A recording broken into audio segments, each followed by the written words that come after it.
कृष्ण द्वारा बकासुर वध। मथुरा के राजा कंस ने अनेक प्रयास किए जिससे श्री कृष्ण का वध किया जा सके, किंतु वह अपने प्रयत्नों में सफल नहीं हो पा रहा था। इन्हीं प्रयत्नों के अंतर्गत कंस के एक दैत्य ने श्री कृष्ण को मारने के लिए एक बगुले का रूप धारण किया।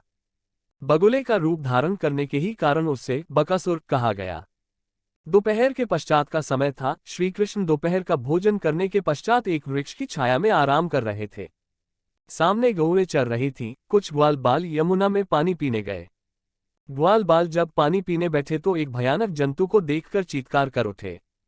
वह जंतु था तो बगुले के आकार का, किंतु उसका मुख और चोंच बहुत बड़ी थी। ग्वाल बालों ने ऐसा बगुला कभी नहीं देखा था। ग्वाल बालों की चीत्कार सुनकर बालकृष्ण उठ पड़े और उसी ओर दौड़ पड़े जिस ओर से चीत्कार आ रही थी। बालकृष्ण ने यमुना के किनारे पहुंचकर उस भयानक जंतु को देखा। वह अपनी लंबी चोंच और विकराल आंखों को लिए गुड़मुड़ाकर पानी में बैठा था। बालकृष्ण उस भयानक जंतु को देखते ही पहचान गए कि यह बक नहीं, कोई दैत्य है। उनकी रगों में विद्युत का प्रवाह संचरित हो उठा। वे झपटकर बगुले के पास जा पहुंचे और उसकी गर्दन पकड़ ली। उन्होंने उसकी गर्दन इतनी जोर से मरोड़ी कि उसकी आंखें निकल आई। वह अपने असली रूप में प्रकट होकर धरती पर गिर पड़ा और बेदम हो गया।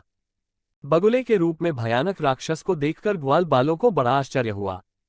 सबसे अधिक आश्चर्य तो इस बात पर हुआ कि उनके साथी कन्हैया ने उसे किस तरह मार डाला।